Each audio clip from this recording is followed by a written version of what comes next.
এখন শুরু করছি সাহারানপুরের একটা সত্য ঘটনা। সাহারানপুরে জ্যোতি আর বালকৃষ্ণ ভারতী স্বামী স্ত্রী। তাদের দুই ছেলে।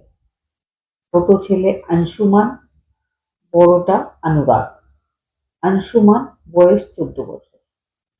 1 মে 2026 দুপুরবেলায় হঠাৎ বাড়ি থেকে নিখোঁজ হয়ে যায়। বাবা মা পুলিশ স্টেশনে যায়, কমপ্লেন করে। 14 বছরের ছেলে দুপুর 2টোর সময় বাড়ির বাইরে দাঁড়িয়েছিল। তারপর থেকে সে কোথায় চলে যায় কেউ জানে না। সব জায়গায় খোঁজাখুঁজি করে বাড়ির লোকরা, প্রতিবেশীরা।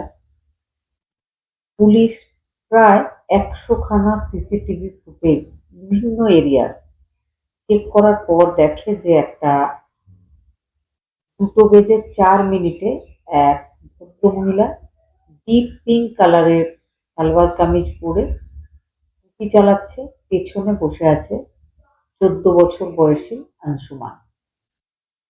বাড়ির লোকজনেদেরকে সেই সিসিটিভির ফুটেজটা দেখানো হয়। ফুটেজটা দেখলে মা বাবা বাড়ির লোকেরা চিনতে পারে যে ওই মহিলা হচ্ছে আংশুমানের মায়ের সব থেকে প্রিয় বান্ধবী। 30 বছরের বন্ধুত্ব তাদের, একদম ছোটবেলার বান্ধবী। মহিলার নাম পূজা।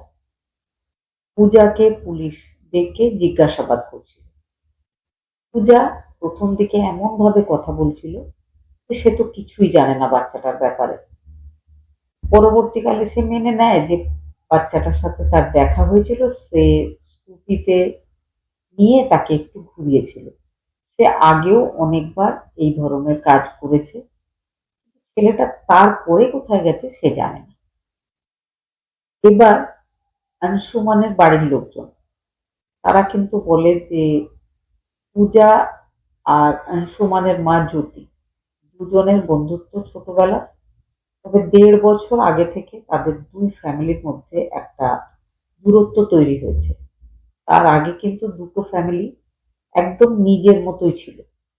সবাই সবার বাড়ি যখন তখন যাওয়া আসা করতো। খুব ঘনিষ্ঠ একটা সম্পর্ক ছিল ফ্যামিলি দুটোর মধ্যে। 1.5 বছর ধরে একটা দোকান কেনা নিয়ে বিবাদ শুরু হয়েছিল। পূজার দিদির একটা দোকান ছিল। সেই দোকানটা আংশুমানের দাদা অনুরাগের জন্য কেনা হয়েছিল। 6.5 লাখ টাকা বাকি ছিল। সেই টাকাটা বারবার চাইছিল পূজা, কিন্তু কোনো একটা কারণে আংশুমান আর অনুরাগের বাবা মা সেই টাকাটা লম্বা সময় ধরে দিচ্ছিল না। যে ব্যাপারটা পূজার খুব খারাপ লাগছিল, কারণ পূজা নিজের দিদির দোকানটা তাদেরকে কেনার জন্য সমস্ত ব্যবস্থা করে দিয়েছিল। তারা যখন টাকাটা দিচ্ছিল না, পূজাকে নিজের দিদির কাছে ছোট হতে হচ্ছিল, অপমানিত হতে হচ্ছিল বলে তার মনে হচ্ছে। সে বারবার টাকা চাওয়ার পরেও যখন আজ না কাল এইভাবে সময়টা পিছিয়ে দিতে থাকে আংশুমানের বাড়ির লোকজন, তখন পূজা একটা প্ল্যানিং করেছিল। পূজা ভেবেছিল যে টাকাটা হয়তো আর পাওয়া যাবে না, বদলা নিতে হবে। বাড়ির বড়রা বালকৃষ্ণ ভারতী, তার স্ত্রী জ্যোতি, তাদের বড় ছেলে অনুরাগ, তাদের কাছে বদলা নেওয়াটা সম্ভব না। সব থেকে সহজে ফাঁদে ফেলা যাবে আংশুমানকে। ঘটনার দিন 1 মে 2026 দুপুর বেলায় স্কুটি নিয়ে যেতে যেতে আংশুমানকে তাদের বাড়ির সামনে দাঁড়িয়ে থাকতে দেখেছিল পূজা। পূজাকে আংশুমান আন্টি বলে ডাকতো। মায়ের সব থেকে প্রিয় বান্ধবী, দেখা হলেই কথা বলতো। বাড়িতে যদিও পূজার আসা যাওয়াটা কিছুদিন ধরে বন্ধ হয়ে গেছিল, কিন্তু রাস্তায় মাঝে মধ্যেই দেখা হতো পূজার সাথে আংশুমানের। আন্টি তাকে খুব আদর করতো, ভালোবাসতো, কথা বলতো, কখনো কখনো নিজের স্কুটিতে বসে কোথাও যাওয়ার থাকলে সেখানে ছেড়েও দিত। সেদিনও সে বলেছিল যে আয় আমার স্কুটিতে বস। আংশুমান একদম পরিষ্কার মনে সেই মহিলা স্কুটির পেছনে বসেছিল। কিছুটা এগিয়ে যায় তাদের স্কুটি। তারপরে 8 কিলোমিটার দূরে নিয়ে যাওয়া হয় সেই স্কুটিতে করে আংশুমানকে। আম্বালা যাওয়ার রাস্তায় যমুনা নদীতে একটা ক্যানেল রয়েছে। দুটো থেকে বেরিয়ে যাওয়ার পরে সারাক্ষণ তারা ঘোরাঘুরি করে। আনসুমান খুব খুশি হয়ে পূজা আন্টির সাথে ঘোরাঘুরি করছে। সেই ক্যানেলের কাছে গিয়ে তাকে যমুনা নদীতে ঠেলে ফেলে দিয়েছিল তার ওই প্রিয় আন্টি। তারপরে সে বাড়ি চলে এসেছে। বিভিন্ন রাস্তা দিয়ে ঘুরিয়ে ঘুরিয়ে 8 কিলোমিটার দূরে অন্য রাস্তা দিয়ে ঘুরিয়ে নিয়ে যাওয়া হয়েছিল তাকে ওই ক্যানেলের কাছে।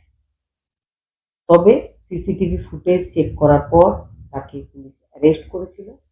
তার কাছে জিজ্ঞাসাবাদ হয়।